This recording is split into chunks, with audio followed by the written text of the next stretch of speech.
저희 팀은 유사 판례 기반 부동산 계약 지원 AI 챗봇 서비스를 만들게 된 스위치온 팀입니다.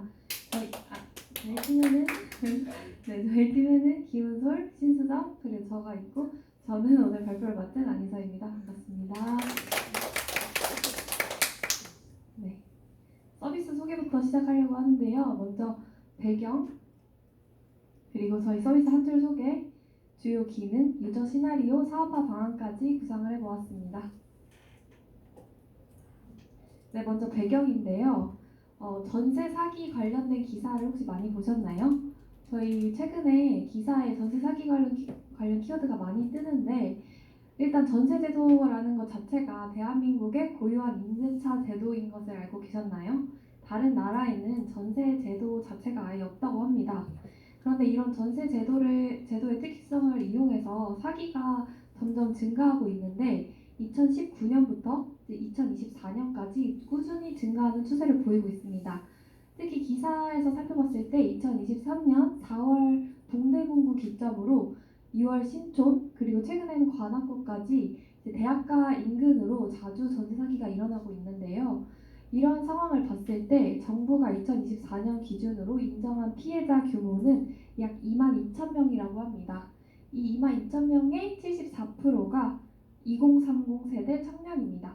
지금 현재 도표에서 보실 수 있다시피 2024년에 20대와 30대를 합쳤을 때 약 70% 정도의 규모를 추산할 수 있는데요. 이렇게 많은 청년들이 당하는 이유가 무엇인지 저희가 궁금해서 조금 더 파헤쳐 보도록 하겠습니다. 네, 한 논문에 따르면 총 382건의 부동산 관련 민사 판례가 있는데 이 중 명의 신탁 또는 도용, 계약 불이행이 약 70%에 해당됩니다. 이러한 부동산 거래 사고를 실제로 당하는 당사자들은 대부분이 개인 소비자이거나 또는 비전문가에 해당됩니다. 이런 개인 소비자나 비전문가가 왜 이런 일을 많이 당하게 되냐면 당연히 이들은 법률 지식이 많이 부족하고 계약 시에 권리 관계에 관련된 미확인이 수행될 수밖에 없고 또 사기성 매물에 대한 판단 기준이 부재하기 때문에 이런 사기를 쉽게 당할 수 있는 취약계층입니다. 따라서 저희는 이런 논문을 바탕으로 실제 기사나 커뮤니티에 들어가서 조금 더 조사를 해보았는데요. 대체 그럼 청년들 중에 왜 특정한 어떤 컨셉을 가진 사람이 이런 사기를 당할까 궁금해서 봤을 때 보통은 부동산 거래가 처음인 청년이 이런 사기를 많이 당하게 됩니다.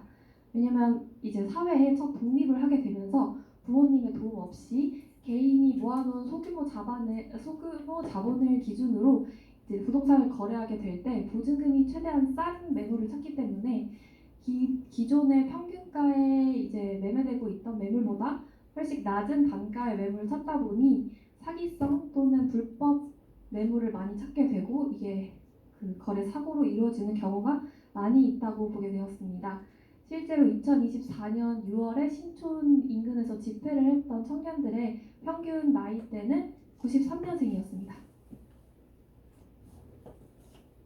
네, 그래서 저희는 이러한 사회 현상을 보고 법률 접근성이 낮은 일반 소비자를 대상으로 유사 판례를 기반해서 부동산 거래를 지원하는 서비스를 개발해야겠다는 목표를 가지게 되었습니다. 네, 그래서 저희 스위치온 팀이 개발하게 된 최종 서비스는 일반 사용자를 위한 유사 판례 기반 부동산 거래 지원 챗봇 서비스입니다.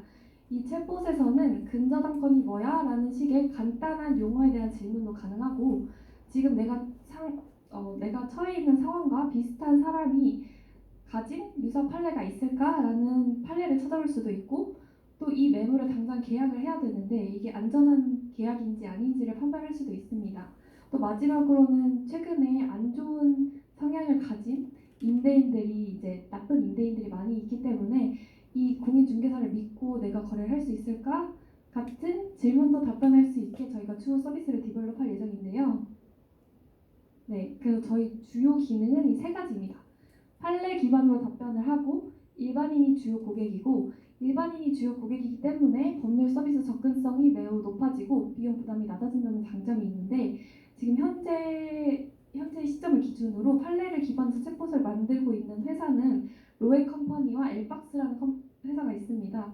이미 그 회사들도 판례 기반으로 저희 서비스보다 훨씬 많은 판례 수를 DB에 넣고 판례 관련된 챗봇 서비스를 진행하고 있지만 저희가 이 서비스와 차별성을 둘 수 있는 것은 그 서비스는 그 변호사나 전문가들 대상으로 주 타겟을 잡고 있다는 것이 메인 기능인데 저희는 일반인의 주요 고객으로 서비스를 하기 때문에 챗봇이 답변하는 답변 품질 자체가 굉장히 일반인 타겟으로 쉬운 용어로 필터링해서 설명을 하고 있다는 점이 저희 서비스의 주요 이점이라고 할 수 있습니다. 네, 그래서 저희가 구체적으로 그럼 어떤 상황에 어떤 페르소나를 가진 사람이 이 챗봇을 사용할지 한번 자세히 또 살펴보았는데요. 첫 번째 김세영 같은 경우는 저희가 처음에 말씀드렸던 청년들, 가장 전세 사기에 취약한 계층을 상대로 가정을 해보았고, 두 번째는 신혼부부입니다. 김민수 씨와 김지은 씨 지금 신혼집에 거주하고 있다고 가정을 하고 있었고, 마지막으로는 중개인인데 이 중개인은 나쁜 중개인이 아니라 착한 중개인으로 전세 사기로 오히려 지금 피해를 입고 있는 중개인으로 가정하였습니다. 그래서 첫 번째 같은 경우 대학생은 거래를 하기 전, 중간 신혼부부는 거래를 한 이후, 마지막으로 중개사는 거래를 하는 중간에 이 챗봇을 어떻게 사용할지 저희가 구체적으로 생각을 해보았는데, 첫 번째 김세현 양 같은 경우는 아직 부동산 경험이 전무하기 때문에 법률 용어에 대한 이해가 부족해서 안전한지 안 한지 계약을 확인하기 어려운데 저희 챗봇과 이야기하면서 검토가 가능하고요. 두 번째로 김민수, 김지은 신혼부부는 이미 사기를 당했다는 경황이 많이 보이고 있는 상황에서 그럼 내가 진짜 변호사를 선임해서 이게 소송을 넘어가야 되는 일인지 판단을 할 때 일단은 법률적인 비용 부담 없이 저희 챗봇 서비스를 통해서 당장 이 상황에서 어떤 대응을 해야 될지 그리고 피해가 진짜로 발생했을 때 어떻게 대응해야 되는지에 대한 구제 방법을 구체적으로 안내를 받을 수 있게 저희가 구조를 설계를 했고요. 마지막으로 중개사 같은 경우는 현재 그 사업에 영향을 받고 있기 때문에 고객 불신 해소가 최대 과제인데 저희 챗봇과 그 챗봇을 활용하면서 사기 매물이 아닌 것을 필터링을 하면서 고객과 조금 더 객관적으로 소통을 하며 계약을 성사했을 때 궁극적으로는 착한 중개사라는 브랜드를 구축해서 계약 성사율을 높일 수 있다는 장점을 가져갈 수 있습니다.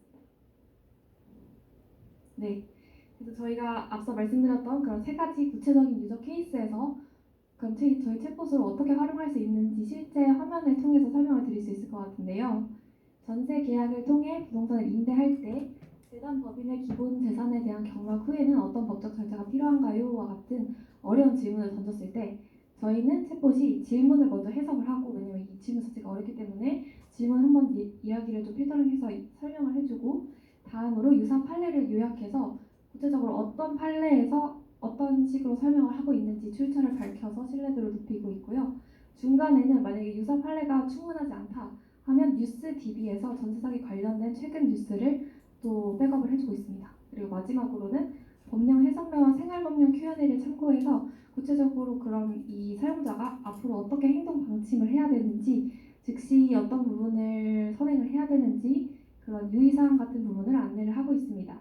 그리고 이 답변 옆에는 많이 질문하는 질문에 대해서 답변을 해주는 사이드바를 구성하고 있습니다. 네, 여기까지 말씀드리고 저희가 지금 서비스가 배포가 아직 되지 않은 상태여서 짧게 영상으로 준비한 부분을 보여드리려고 하는데요.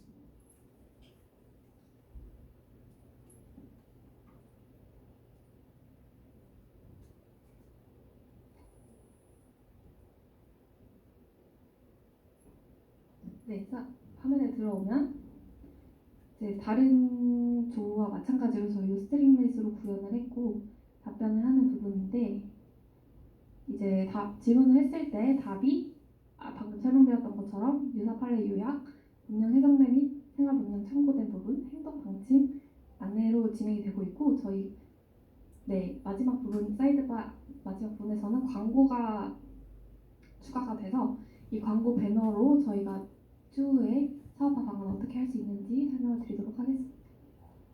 아까 그 광고를 눌렀을 때 네이버 지도가 뜬 건가요? 네.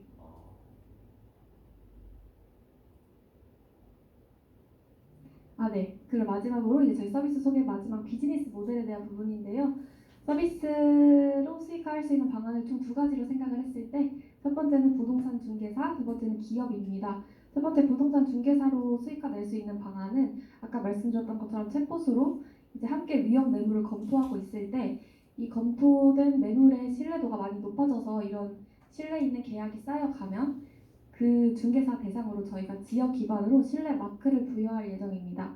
그 신뢰 마크가 부여된 서비스 중개사가 실제로 리드가 많이 확보가 되고 계약 성사가 많이 될수록 저희 서비스에 수수료를 내야 되는 그런 구조입니다. 두 번째, 기업 같은 경우는 부동산 앱 직방이나 호갱노노 같은 앱 많이 있잖아요. 거기에 저희 챗봇 기능을 탑재해서 관련 질문을 입력했을 때 답변을 받고 API 사용료를 받을 예정입니다. 네, 여기까지가 저희 서비스 소개였고요. 한 10분 정도 된 것 같은데 이제 데이터 본격적으로 저희가 어떤 데이터를 넣었는지, 그리고 모델을 어떻게 구축했는지, 어떻게 성능 개선했는지 순서대로 소개해 드리려고 하는데, 데이터 부분은 먼저 어떤 데이터 사용했는지, 그리고 저희가 전처리 과정 중에 중요한 부분이 어디였는지만 짚고 넘어가도록 하겠습니다. 데이터셋 같은 경우는 총 4가지 종류를 사용했는데 법제처에서 3가지 종류의 데이터를 가져왔습니다. 판례와 법령 해석내, 그리고 법률 지식 정보 베이스라는 데이터를 법제처에서 가져왔는데요. 먼저 판례는 저희 서비스의 핵심 주요 메인 피처라고 할 수 있기 때문에 굉장히 중요해서 잘 가져왔고, 법적 쟁점을 살피는데 많은 참고를 하게 되었습니다. 법령 해석례 같은 경우는 이제 공공기관의 법령 해석 사례를 알려주고 있기 때문에 실무적으로 어떻게 활용되는지 참고 자료로 확인할 수 있었고, 법률 지식 정보 베이스 같은 경우는 이제 사용자는 일상용어로 질문을 하는데 저희 DB에는 법률 용어가 들어가 있기 때문에 두 용어 간의 매핑을 하는데 활용을 해왔습니다. 다음으로 세 번째는 생활법령 백문백답이라는 데이터인데, 이 경우에는 이제 저희 LLM에서 실제로 질문하고 대답하는 이 데이터가 쌓이는데, 이 백문백답 교육 같은 경우도 Q&A로 구성이 되어 있어서 저희 LLM 응답 정확도나 친숙한 안내 품질 향상에 많은 도움을 줄 수 있는 데이터였습니다.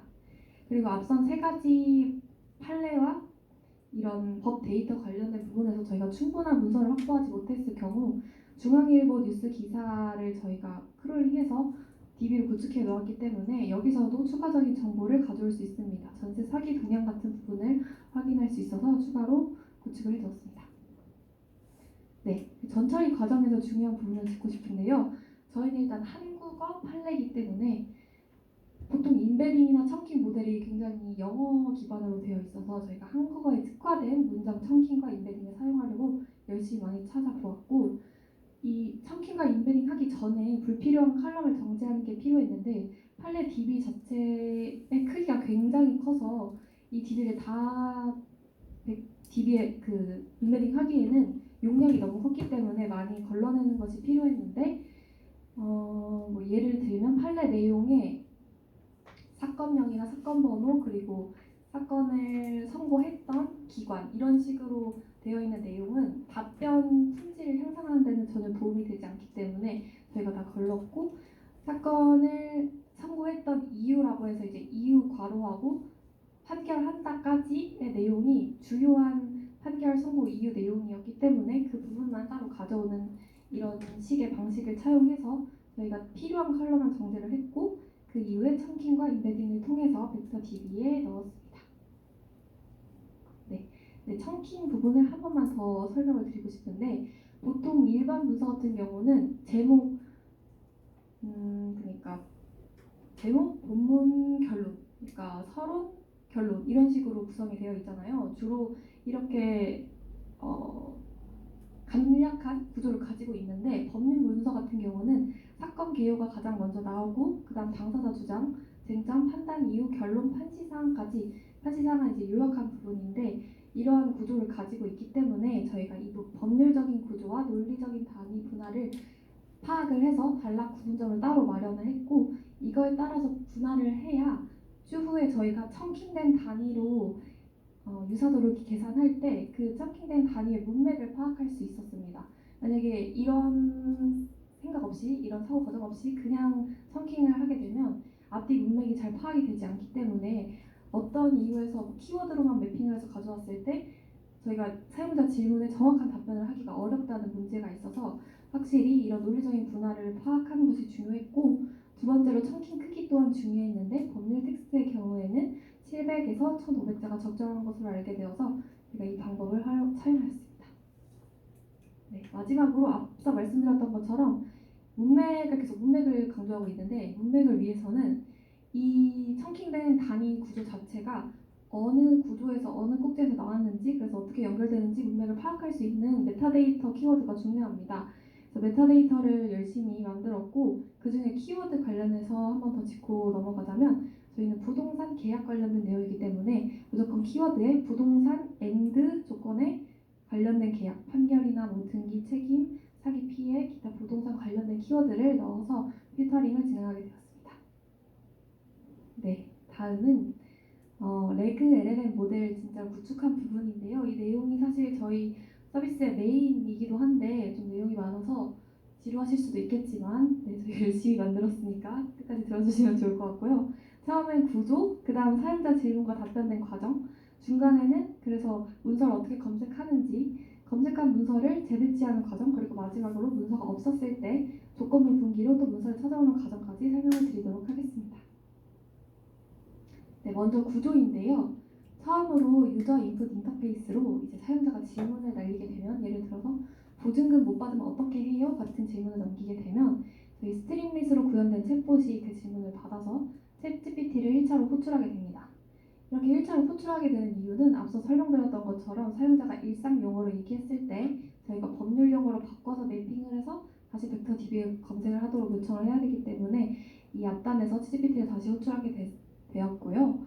그리고 이 호출한 쿼리를 기반으로 코스벌트 임베딩을 생성해서 이 임베딩된 벡터 값과 이미 벡터 DB에 있는 법률 데이터와 기사 간의 유사도를 검색해서 최종으로 순위 정렬을 한 이후에 다시 GPT를 2차 호출해서 구조화된 프롬프트를 기반으로 답변을 파이널 리스폰스를 생성하게 됩니다. 네, 여기는 이제 저희가 파이널 리스폰스 생성하는 과정을 좀 더 자세하게 설명한 부분인데요. 여기가 조금 어려워서 지루하실 수 있을 것 같습니다. 쿼리를 날리게 되면 챗GPT가 받고 저희가 리걸 쿼리 프리 프로세싱이라는 굉장히 쿼리 타겟한 중요한 전처리 과정을 거쳐서 문서를 검색하게 하는데요. 이 리트리버로 검색을 할 때 저희는 1차적으로는 무조건 벡터 기반으로 의미 유서도 기반으로만 검색을 합니다. 이렇게 지정한 이유는 저희가 키워드를 더 높은 비중으로 검색을 때리게 해봤을 때 상당히 그 유서도가 떨어져서 관련 없는 문서들이 검색되는 것으로 확인이 돼서 1차적으로는 의미적으로만 시멘틱 검색만 수행을 하다가 이렇게 검색을 했을 때 그 질문과 관련된 문서가 3개 미만이다 라고 할 경우에는 절대적인 문서 양이 작다고 생각을 했기 때문에 BM25라는 모델을 추가적으로 붙여서 저희가 65대 35 비율로 키워드 시멘틱 대 키워드 기반의 리트리버를 활용해서 하이브리드 리트리버를 활용해서 법률 DB를 검색하게 됩니다.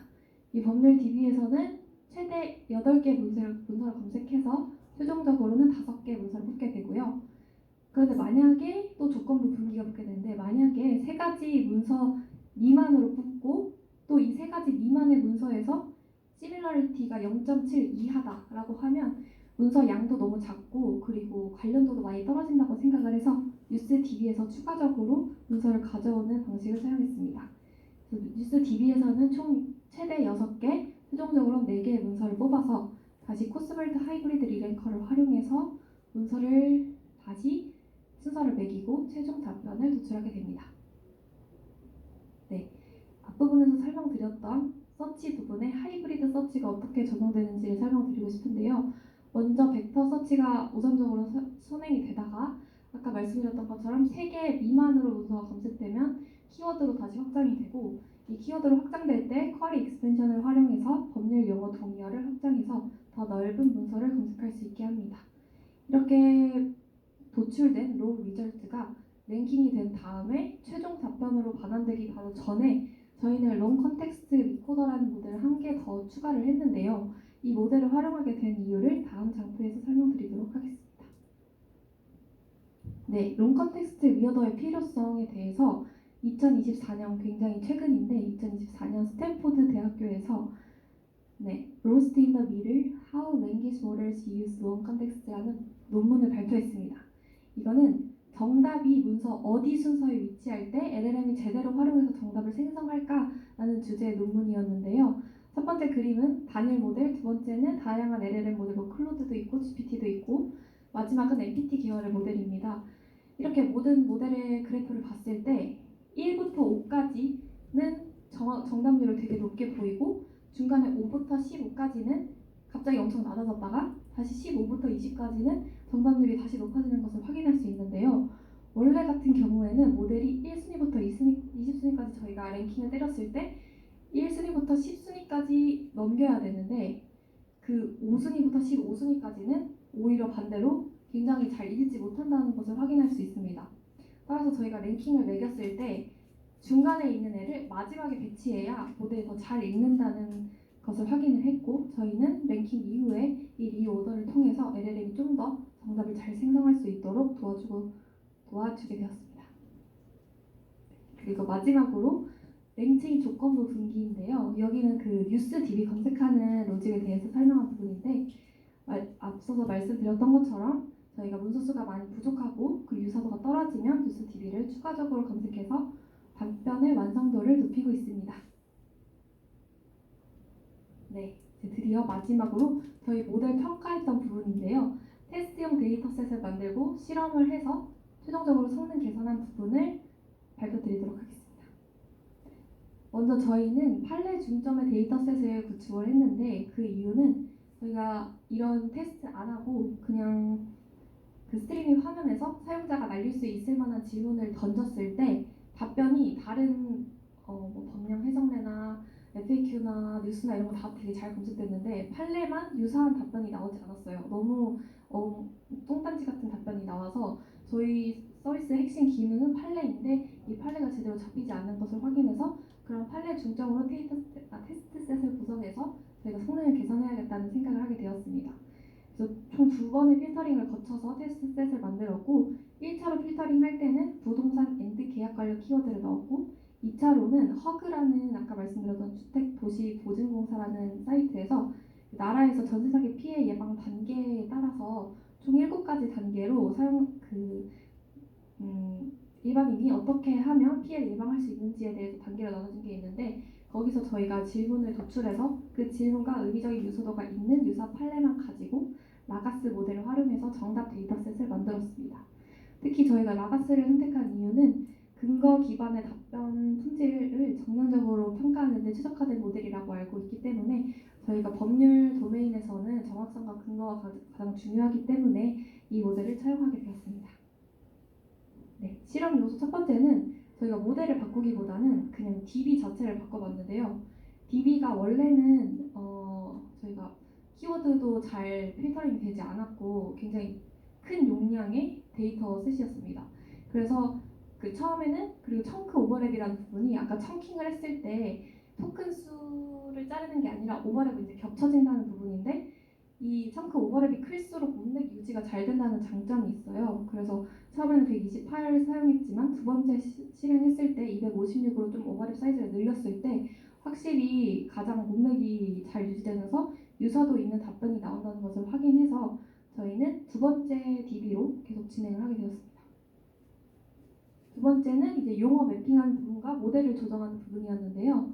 용어 매핑은 앞서 말씀드렸던 저희가 사용자 쿼리를 어떻게 하면 잘 전처리할 수 있는지에 대한 고민이 반영된 부분이고, 모델 조정 같은 경우는 모델 중에서도 리랭커하는 부분인데, 먼저 용어 매핑부터 설명을 드리자면, 사용자 쿼리 날린 부분에 쿼리 질문에 법률 용어를 판단을 해서 저희가 이미 가지고 있는 리스트 법률 용어와 일반 용어, 일상 용어 매핑한 부분을 붙여서 룰 베이스로 변환을 하고, 이렇게 룰 베이스로 걸리지 않은 단어들을 다시 챗GPT한테 정교화 변환을 하게 시켜서 최대한 관련도 있는 많은 문서를 검색할 수 있게 설정을 해두었습니다. 그래서 그렇게 도출된 문서에서 저희가 다시 리랭킹을 할 때 70%는 의미적으로 보고 20%는 키워드 매칭, 그리고 마지막 10%는 메타데이터라고 이제 출처가 어딘지, 저희는 판례가 가장 중요하기 때문에 판례의 가중치를 가장 높게 두어서 다시 리랭킹하는 과정을 거치게 되었습니다. 이렇게 실험 요소 2가지를 진행했을 때 총 3차까지 모델 성능이 아주 잘 개선되고 있는 것을 확인할 수 있었고요. 특히 저희 모델에서는 faithfulness와 answer relevancy 2가지 성능이 가장 중요했는데 그 이유는 저희 판례 기반으로 답변을 해야 되기 때문에 신뢰성이 있어야 되고 답변과 질문의 유사성이 당연히 높아야 되겠죠.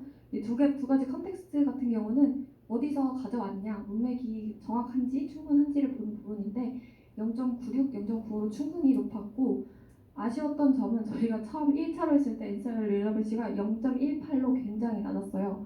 그래서 이게 판례랑 봤을 때요. 그래서 너무 당황해서 저희가 바로 성능을 개선해야겠다고 생각을 했는데 DB만 바꿨는데 0.17로 확 늘고 그다음 모델을 추가 세부 조정했을 때 0.76까지 높일 수 있어서 조금 더 안정적으로 답변하고 있는 것을 확인했습니다. 다만 시간이 조금 더 있으면 0.8까지 개선을 했으면 좋겠다는 아쉬움이 남긴 하지만 네, 저희가 나름 굉장히 만족하면서 성능 평가를 진행하게 되었습니다.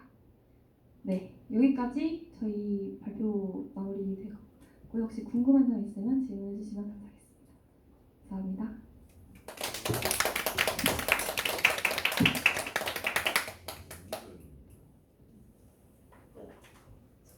질문 있으면 질문해 주십시오.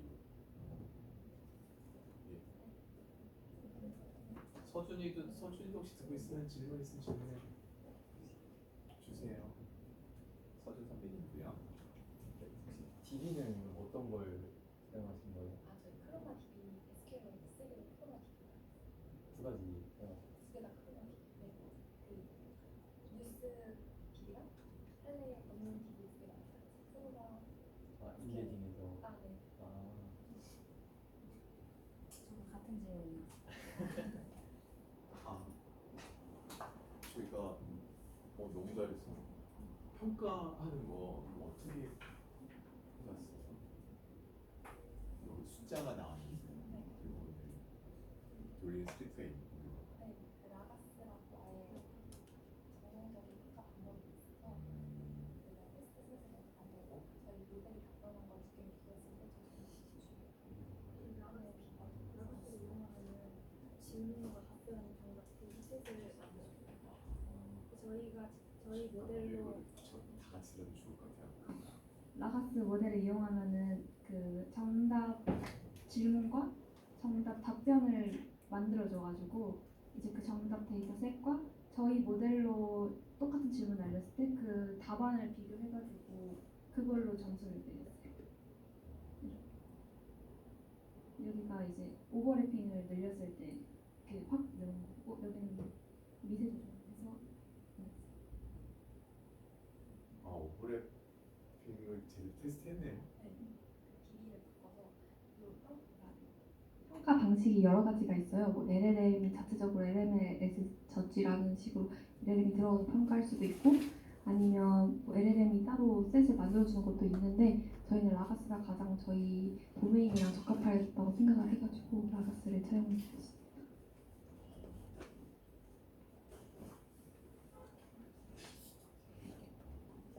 청크 오버랩? 네. 그게 어떤 기술이고 어떻게 사용되는지 좀 더 자세하게. 이게 청킹이 그 특별한 기술은 아니지만 저희가 잘 가면 모를 수 있어요. 저희가 문서를 청크를 하는 게 자른다는 거잖아요. 네. 네, 그 자를 때 이제 벡터 그 토큰 기준으로 자른다고 하면 저희가 아까 700자에서 1500자 기준으로 자른다고 했는데 그럼 뭐 문장 하나씩 잘린다고 했을 때 이렇게 하나씩 덩어리가 들어가게 되는 거잖아요. 이게 이제 그 숫자로 바꿔서 벡터 DB에 들어가게 되는데 그냥 이렇게 들어가면 문맥이 유지가 되는 게 되게 많이 어렵거든요. 그래서 얘가 이 문서가 이렇게 들어갔을 때 이제 쿼리를 날린 질문과 얘랑 비교했을 때 이게 유사하다고 해도 얘를 가져와도 답변을 제대로 못하더라고요. 왜냐면 이 앞뒤 문맥이 잘 안 살아있기 때문에 얘가 어떤 의미로 그 문장을 가져왔는지를 몰라서 그래서 저희가 사용한 방법 하나가 그 메타데이터를 이 청크 단위 하나하나마다 충실하게 붙여주는 거예요. 그래서 이 청크는 어떤 판례에 어떤 위치에서 청크 몇 번째에 어디에 붙어서 잘라진 애다라고 나와 있으면 얘가 나중에 추론을 할 수가 있고 컨텍스트를 확인할 수가 문맥을 확인할 수가 있고 두 번째 방식은 지금 여쭤보신 이 오버랩 방법을 사용한 건데 이 오버랩은 얘네끼리 겹치는 부분을 조정하는 거예요. 그러니까 여기 잘렸을 때 여기가 끝나는 게 아니라 1번이 이렇게 잘리면 이제 2번이 여기부터 겹쳐져서 이렇게 잘리는 거죠. 이 겹치는 부분이 오버랩 사이즈입니다. 그래서 이 겹치는 게 넓어질수록 오버랩 사이즈가 커지는 거고 겹치는 게 짧아질수록 오버랩 사이즈가 작아지는 거예요. 네, 그래서 이게 겹치는 게 많아질수록 앞뒤 문맥이 더 확보가 되니까 네, 그 뽑힌 문서에 대한 의미를 더 정확하게 파악을 할 수가 있는 거죠. 아, 그래서 여기서 오버랩을 했을 때 2차에서 3차 넘어갈 때가 오버랩을 했을 때인가요? 1차, 1차, 2차, 2차요. 네. 확 뛰었네요. 네. 오버랩 크기를 늘렸을 때. 네, 그리고 키워드 매핑으로 저희가 좀 더 부동산 계약 관련된 부분으로 타겟을 더 작게 잡아서 더 확실한 관련 있는 판례를 가져오도록 했습니다. 그리고 저 첫 번째 메타데이터 부분이 아까 제가 본 것 같은데 거기 한번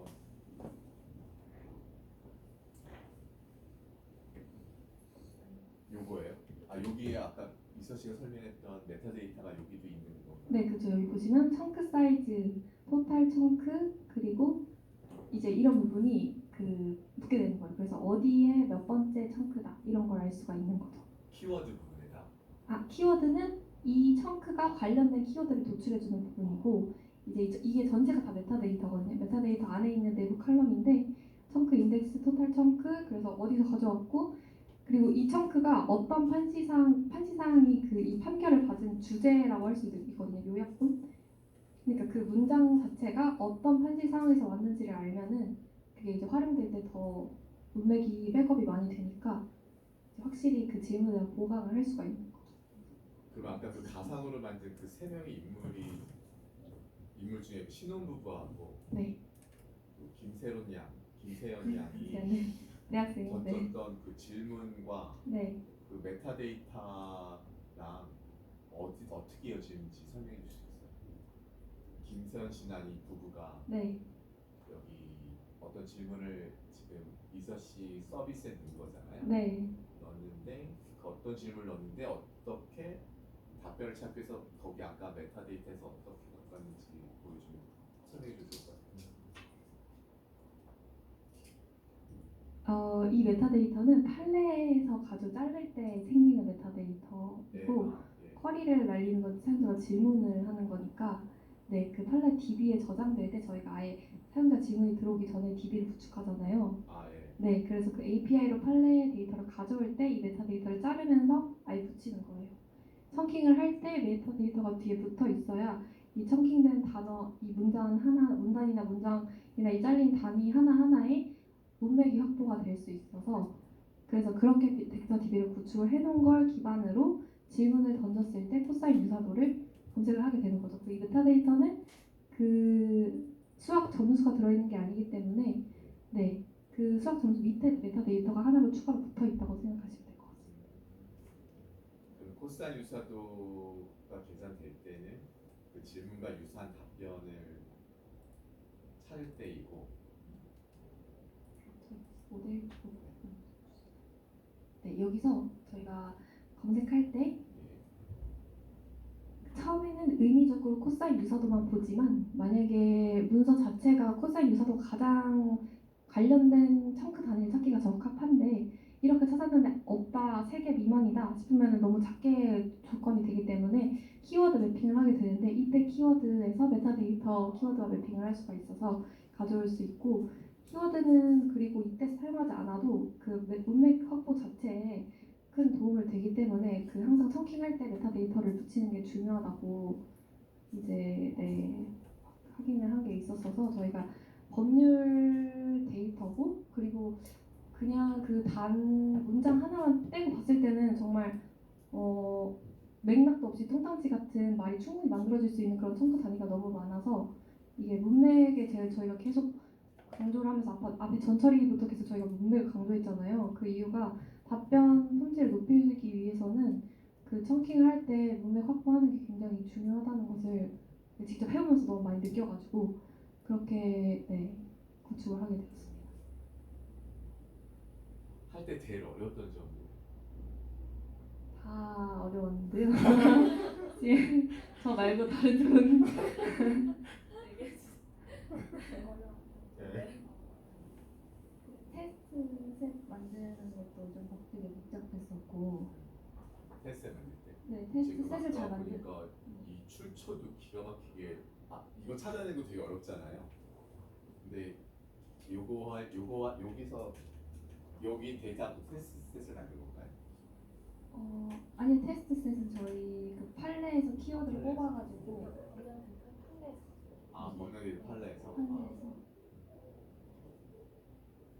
여기서 판례 DB에서 그 부동산 계약 관련된 키워드를 뽑고 네. 이제 그 전세 사기 그 단계별로 이제 어떻게 하면 좋을지 그 질문들을 뽑아가지고 그 저희의 그 판례 DB에 있는 부동산 계약 그 판례랑 의미가 유사한 걸로 질문 세트를 만들었어요. 그걸 만드는 저희가 어려워요. 기준을 따로 세워가지고 한 거라서. 기준을. 네. 근데 이런 거 할 때 이제 그 도메인 지식이 없어서 이거를 하기가 되게 사실 이제 어려운 부분이 있었을 텐데 그 부분은 어떻게 이겨내요? GPT와 클로드의 도움으로 열심히 저희 2명이 더 있거든요, 팀원이. 네, 아. 총 5팀이라고 할 수 5명의 팀원이 있어요. 네. 가서 두 명이 네, GPT랑 클로드까지 둘 다 알차게 이용했기 때문에. 네. 딱 맞네. 그때 강당에서 네. 얘기하셨던 네.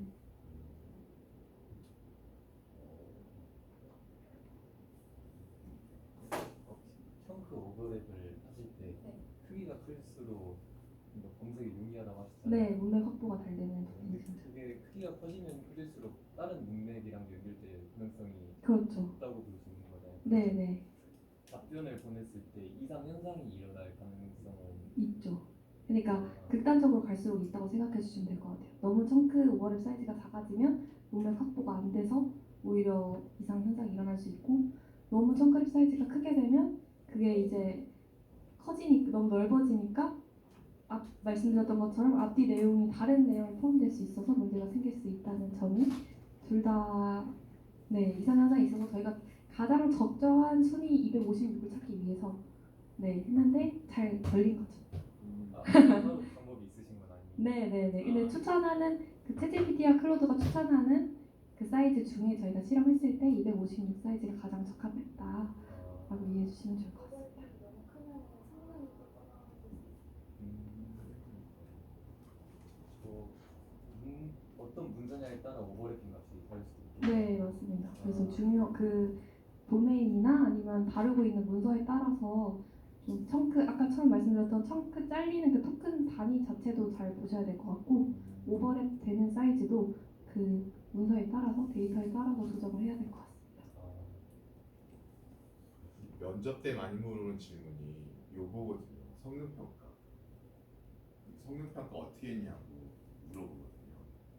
그러니까 이제 LLM은 우리 반에서 면접 보러 간 적이 한 번도 없었는데 욜로나 다른 모델은 면접 보러 갈 때 꼭 물어보는 게 성능평가 어떻게 했냐. 그걸 꼭 물어보거든요.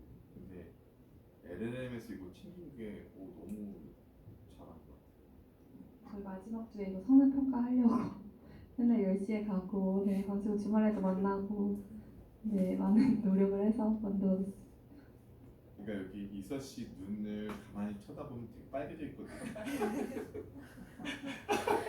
시뻘개가지고.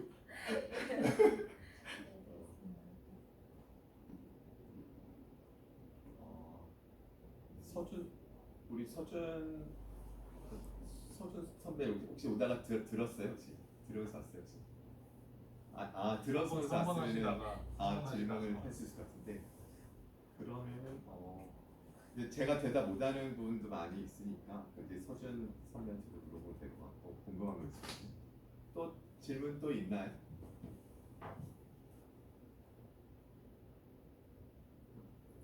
너무 잘했습니다. 감사합니다.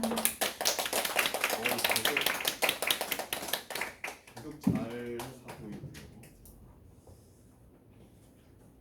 그러면 쉬었다가 10분 쉬었다가